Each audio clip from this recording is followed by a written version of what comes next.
وهلا والله يا الخود، ورجعنا لكم بفيديو جديد اهو. لايكك سبسكرايبك بسرعه عشان الفيديو ده انت خدت على الطاير كده، يعني عارف انت اللي هي فعلا تحنيك على الطاير وخلاص. فاعمل لايكك سبسكرايبك كده، انا جاي معاك سكه يا زميلي وبحبك والله العظيم. ويلا بينا نخش في الفيديو على طول.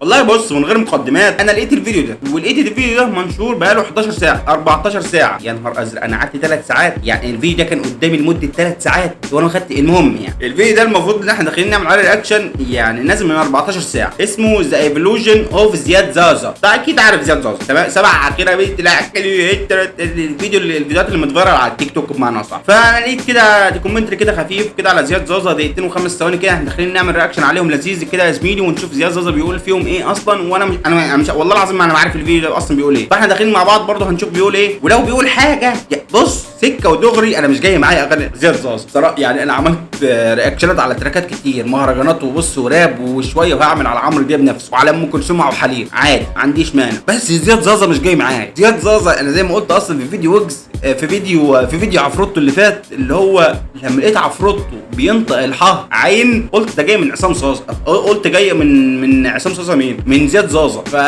انا مش عجباني قوي الحته دي، والحته دي يعني بتستفزني. يعني مع احترامي لزياد زازا ومع احترامي اللي بيقدمه، اكيد برضه ليه جمهور، واكيد برضه ليه الناس بتسمع، واكيد برضه ليه الناس بتحبه. فانا مش جاي معاه سكه، ما بكذبش عليك. يعني انا حاسس اصلا زياد زازا النسخه الحلوه من كريس بالهرم. يعني ده مش محتاج بيت انه يمشي عليه. في مره هتلاقيه بيمشي على البيت، في نص التراك كده هتلاقيه بيمشي على البيت، لكن في اول التراك وفي اخره مش هتلاقيه البيت جاي معاه سكه. تحس ان هو عامل على البيت، لكن هو ماشي مع البيت قوي. يعني هو ماشي عليه قوي عادي، انت فاهم، ومظبوط جدا كمان. لكن في حته كده محساني ان هو مش يعني بحس انه بيحتاج المزيكا كباك جراوند. والله العظيم بدون كلام كتير، احنا داخلين نعمل يعني انت نرياكشن ونكومنت على دي كومنتري. المهم يعني، فالمهم عايزين نشوف ذا ايفولوشن اوف زياد زازا بتقول ايه. بس احنا داخلين نشوف بقى زميل ونتحالك مع بعضين على الرايق، عشان الاقسام بتدي لايكك اللذيذ سبسكرايبك الاجمل يا اخويا، ويلا بينا نودي.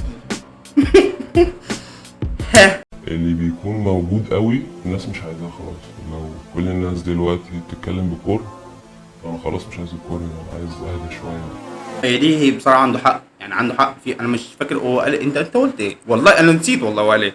اللي بيكون موجود قوي الناس ما بتكونش عايزاه، لان معظم الناس او كل الناس بمعنى اصح عايزه اللي بيكون الشخص ده فيه. شايف ناس كتير جدا بتبحث عن الشهره كل الطرق الممكنه. ما يهمنيش انا هتشهر بايه، ما يهمنيش انا هتشهر ازاي، ما يهمنيش انا هتشاف من مين حد اصلا. يعني اللي هو انت مش بتبحث عن فئه المفروض تقدم لها محتوى، او مش المفروض اصلا انت بتقدم ايه، او مش المفروض اصلا انت بتقدم ايه وازاي والمين وامتى والحاجات دي كلها. بشوف ناس كتير بصراحه على الجملتين اللي هو قالهم، اللي هو محدش بيحب الشخص اللي يكون موجود قوي بسبب اللي هو فيه، لان معظم الناس بتتمنى اللي هو فيه. فانت اشمعنى انت؟ الفكره هنا اشمعنى انت يعني لسه زي الجملتين اللي لسه قايلهم في الاول، اللي هو انا ما بحبش الاغاني اللي بيعملها زياد زازا. مش ما بحبش ككرها فيه ولا كرها في الاغاني، انا بسمعها زي اي حد، بس مش الطيب المفضل بتاعي. عشان كده بقول مش بحب، انت فاهم، مش الطيب المفضل اللي هو يعني انت فاهم حطه على الريبيت معنى صح. بس حاجه انا بحب اسمعها عادي من وقت للتاني كده، ادخل اسمعها ما عنديش مانع معاها، بس مش الطيب المفضل بتاعي. فعشان كده الناس ما بتحبش الشخص اللي ممكن يكون ظاهر قوي او المشهور. معظم الناس كده يعني. المهم نكمل.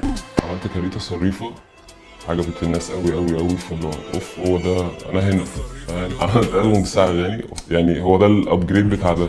كان الفكر بقى كله اللي انا عايز اطلعه كله سامبلينج، برودكشن، صوت، ليركس. عايز انقل اللي انا فيه واللي انا اللي بيدور حواليا واقوله يعني. هنا بقى كان في برودكشن بجد. كان في ناس، كان في ميتينجز طول الوقت عشان نعمل فيديو. في ناس كتير تعبت فيه. احنا الفيديوهات اللي قبل كده كنت انا وكم واحد صاحبي. على فكره انا ما كنتش واخد بالي وهو بيقول كاريتا صريفه، انا ما كنتش واخد بالي خالص ان ده تراك. عند ما جه ريفرنس في الفيديو ان ده تراك راحه، فانا ما كنتش عارف بصراحه ان ده تراك اسم تراك يعني بصراحه. فنكمل عبده كل اصحابي اسمه عبده، لكن دلوقتي هم برضه عبده كل اصحابي. بس في برودكشن وفي ناس كتير شغاله معايا الحمد لله يعني. باشا بص، هو كنا بقى اللي هو خلاص انا عملت ده وقفلت ده، عايز اعمل جديد منه بقى. اللي هو بمعنى اصح تحس انه بيقول لك ان اللي فات ده اللي هو تحس انه كان بيجرب في الطيب ده، غير انه ما كانش فيه انتاج قوي يبرز الحاجه اللي هو كان بيعملها. لكن لما خلاص وصل لمرحله المفروض يعمل فيها حاجه يعني حاجه بروفيشنال، حصل فيها بقى الانتاج اللي هو كان مطلوب انه يحصل فيه اصلا علشان الحاجه دي تتشاف، والحاجه اللي هي المختلفه بمعنى اصح يبين فيها اختلاف ويبين فيها حاجه بمعنى اصح. انا اللي عاجبني بصراحه في ستايل زياد زازا ان زياد زازا فعلا مختلف عن الناس اللي ممكن تقدم دريل والناس اللي بتقدم راب، وخصوصا ان هو قايل انه بيقدم راب. لكن معظم الطيب اللي يعني معظم المزيكا اللي بيقدمها اصلا في تراكاته اللي سمعتها انا كلها دريل، تحس انه بيقدم راب على دريل بس بطريقه مختلفه عن الراب وعن الدريل. دي حاجه حلوه فشخ، فعشان كده عاجبني قوي ستايله لانه واحد برز بطريقه مختلفه. كنت بفكر ازاي اللي هيسمعني هيستقبل كلامي عادي، انا مش بغني، انا بتكلم معاه قد ايه بتفهمني على طول، فاهم.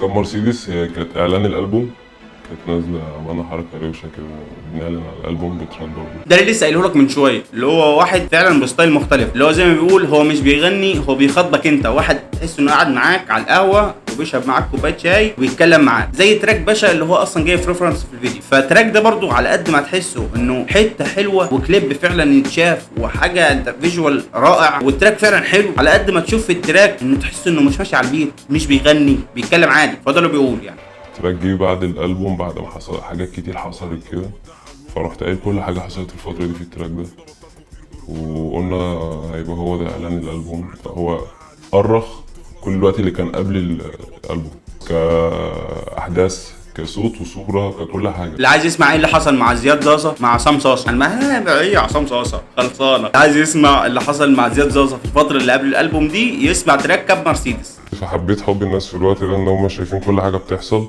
فوتوشوت مع كذا كذا حاجه بتحصل، حد عمل معايا حركه فانا برد عليه في الاغنيه، حد عمل حاجه شفت زي ما قلت لك اهو. فاللي عايز يسمع او اللي عايز او هو هيسمع بس يعني اكيد مش هيشوف، اللي عايز يسمع اللي حصل مع زياد زازا قبل الالبوم، الفتره اللي هو كان بيحضر فيها الالبوم، من عند ما سجل الالبوم من عند ما نزله، فيسمع تراك كاب مرسيدس. بس اسمه ايه، كاب مرسيدس ولا كابوت مرسيدس، انا نسيت اسم التراك. المهم يعني كل مرحله انت بتوصل فيها بتخليك تبقى في حته تانية، في طريق كلام كده وفي جنب تاني غير اللي انت كنت فيه. التطور هو ده، دي الحاجه الطبيعيه اللي هو الشخص بيتطور، فلازم كل مرحله تنتقل من حاجه لحاجه تاني، لان ده هو ده التطور. مش معقول بصراحه ان واحد حجم شهره زياد زازا ويفضل بيقدم نفس اللي هو بيقدمه. رجعت على اول تراك هو منزله عنده في التشانل، مش هتلاقيه زي اخر تراك، او زي مش هتلاقيه زي اللي هو بعد 5 تراكات، انت فاهم. هتلاقي لازم لامس فيه اختلاف، لو مش ككلام هتلاقي لامس فيه افكار بتتناقش، لو مش لامس فيه افكار بتتناقش، فانت لامس فيه مزيكا جديده. لو مش لامس فيه حاجه زي هتلاقي انت لازم التراك يكون ملمس في حاجه جديده، وده هو اسلوب التطور بمعنى صح اصلا. النضج بيختلف.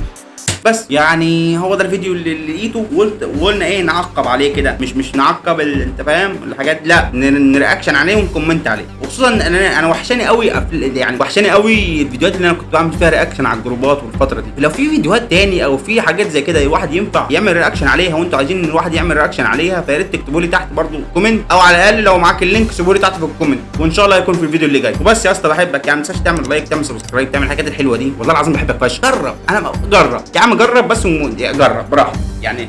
خد بقى